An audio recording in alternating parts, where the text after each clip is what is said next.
The sports world is buzzing right now.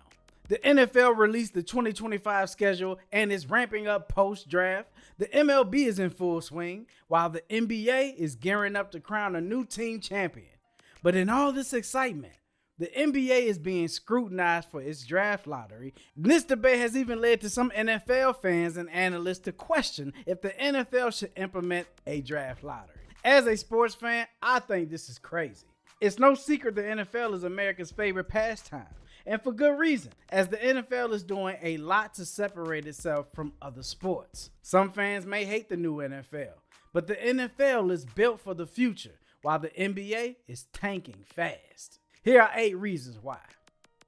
When the NFL's 2025 draft wrapped up, the only thing fans were upset about is who their favorite teams did or didn't pick up.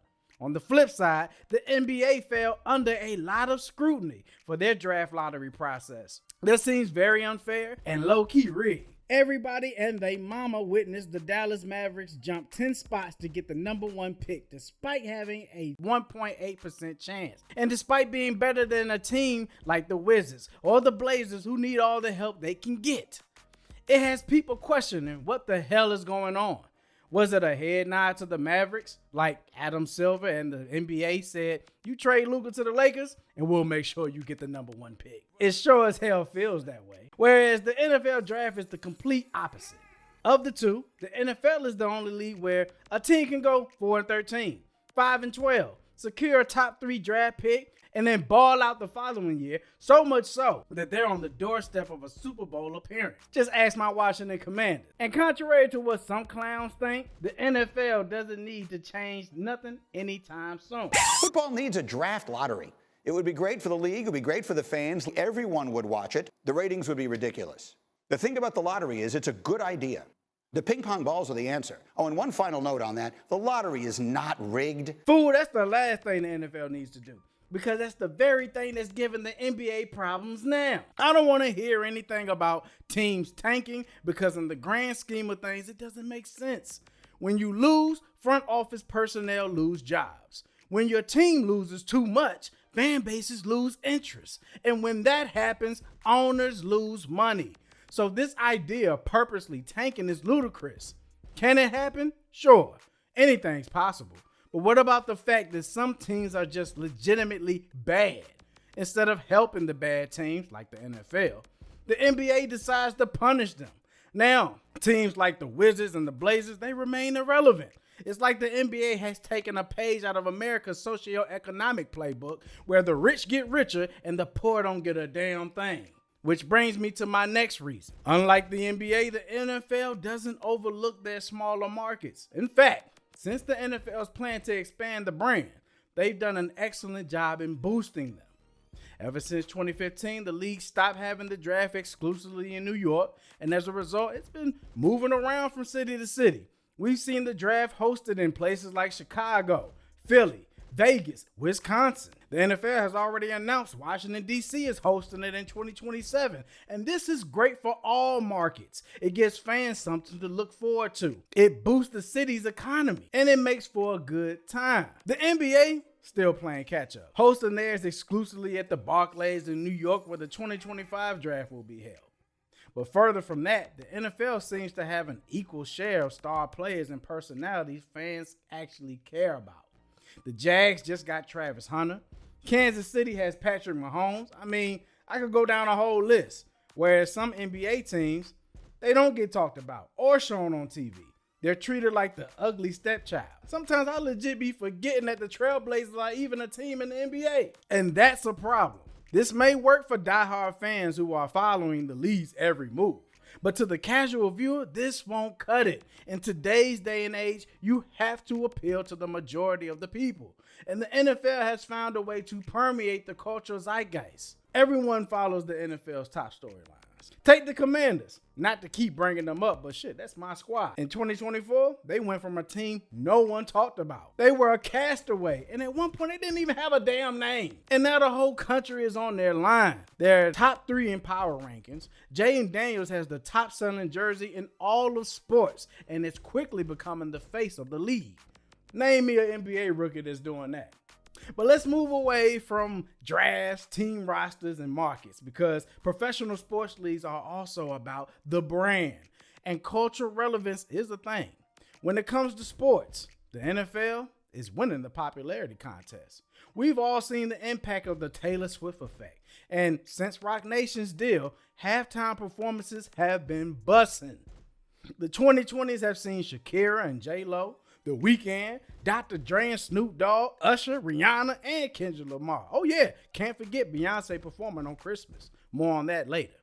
But it just seems like the NBA is slacking in that department. Yeah, you get the celebrities pulling up to the game. Stephon Diggs booed up with Cardi B. I know Offset's sick about that. The Kardashians having their hands all in the mix. They got to deal with Skims, Kylie Jenner and Timothy Chalamet sitting courtside. And even though it garners some hype, it's still second tier. Then I think about the holiday effect. I remember how we grew up. Waking up on Thanksgiving to watch the Lions stank it up. The Cowboys go 50-50, and by the night game, you were either taking a nap from the itis, working on your second plate, or getting ready for Black Friday. Then when Christmas came around, that morning you were either watching A Christmas Story or watching the basketball game. Remember they used to do the special Christmas jerseys? Those were the days. Don't shoot your eye out. But fast forward to 2024, and all of that has changed. The Lions are actually good, and Black Friday damn near ain't even a thing no more. Then in 2024, the NFL took over Christmas too, with not one, not two, but 3 games, and a mini Super Bowl halftime performance with the Beyonce Bowl. And just looking at the numbers, it wasn't even close. The NFL blew the NBA out the water with an average of 26.5 million viewers per game and only 5.25 million viewers for the NBA. It was Netflix's most watched Christmas Day in history, setting records. And LeBron got the nerve to say this. I love the NFL. I love the NFL, but Christmas is our day. No, it ain't, dude. Not anymore. Speaking of Netflix, the NFL has been on this plan to expand the brand, and it's in full effect, striking deals across multiple streaming platforms. There's Thursday Night Football on Amazon Prime.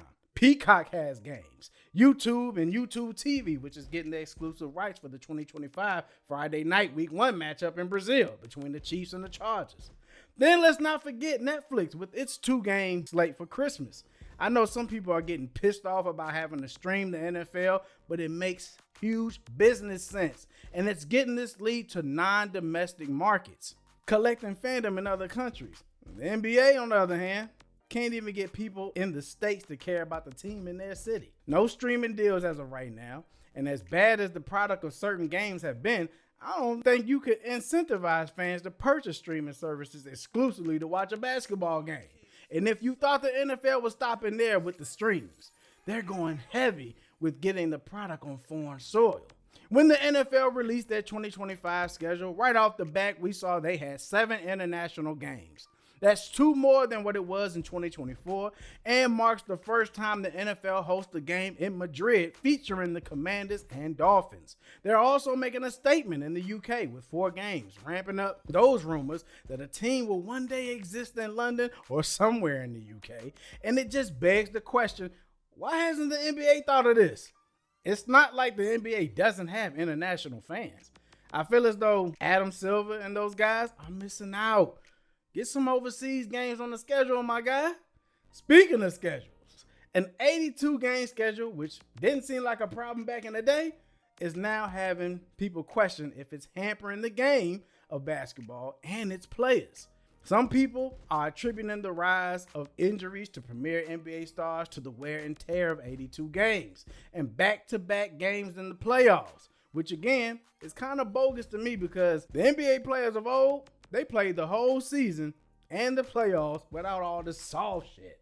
One thing's for certain though, 82 games does feel long. And for fans, it usually leads to fan disinterest or fatigue. I mean, in all honesty, most people don't even start watching until mid-April. And that's because the stakes are low. Teams have a longer time to get things right, as opposed to the NFL, which has extended the season to 18 games, but the stakes still remain high. You get one chance to see your team a week, like a weekly appointment to tune in.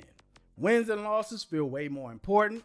Because if your team loses 2 to 3 games, it starts to change the whole outlook of the rest of the year. So fans remain invested on a week-to-week basis. And then the offseason is so intriguing with the combine, free agency, the draft, scheduled release day, and training camp. They're tuning into the NFL's offseason damn near trumps watching some in-season games for the casual basketball fan. Don't get it twisted. I still love a 7-game series and all the craziness that happens in the NBA playoffs. I just think the NFL does a hell of a job in keeping its fans engaged with what's going on before, during, and after the season. But looking into the future, we can't help but analyze where these two professional leagues are headed. NBA players we grew up watching or have become accustomed to seeing for most of our adult lives are being phased out. LeBron, Steph, Draymond, KD, Kyrie Irving, Dame Lillard, I mean, it's a lot of them. And this new crop has yet to stake their claim. Sure, diehard NBA fans are on to them. The younger generation who still play Fortnite and Minecraft are emotionally tied to this new batch, but the casual fans haven't really bought in yet. That's not to say it can't or won't happen. You got Anthony Edwards, Wembanyama, or the guy who plays for the Spurs. I don't know how to pronounce his damn name, but the torch is ready to be passed. As for the NFL, the future is very bright. There's still a gang of players that people of all demographics know and care about. You have interesting rookies that have people's attention like Travis Hunter, Shedeur Sanders, Abdul Carter. The NFL as an overall product is innovating with the league rule changes and implementations, which say what you want, but they're good for the league, even if it means you got to get used to it. The on-field product hasn't dropped off. You still get game-breaking plays, big hits, momentum swings, and fan pandemonium. The NBA has turned into a 3-point contest and a battle to see who can draw more fouls and shoot from the line. It's so bad that even former and current NBA stars are talking about it. And it's making fans bored or just not as excited as they used to be. In the end, the winner of this race is very clear. If the NBA and the NFL were two musicians, the NBA would be a mixtape era rapper and the NFL would be headlining a global tour. This isn't me shitting on the NBA or bigging up the NFL. I just call it how I see it. The NFL has been the clear dominant sport in the world of entertainment, and it's obvious to see why. I love sports, and I want great entertainment year-round, which I think is important because we can all agree we need change-ups. And as good as the NFL is, we can get burned out of it too. But as of right now, the NBA should take a page out of the NFL's playbook to keep up and give people a better product, not the other way around.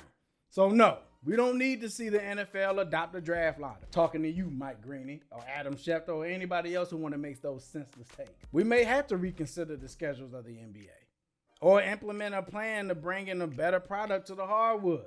Until then, the NFL will keep being the first place holder in this race, and it's not even close. But y'all let me know what y'all think, man. Is the NFL light years ahead of the NBA? Do y'all think I'm tripping and the NFL should consider this draft lottery thing? Do you not care and think that there's nothing wrong with either one? Let yourself be heard in these comments. With that, I got to get out of here, fam. As always, thank you for watching to the end. If you enjoyed this breakdown, smash that like button for your mans one time. And also hit that subscribe button and ring that notification bell so you never miss a video. My name is Vinny. I'm known by many, and this is Deep in the Field, where you know we keeps it real. And if y'all like my shirt, man, I got a link in the description for y'all. Make sure y'all go cop that. Anyways, man, I'm going to get at y'all real soon. Peace!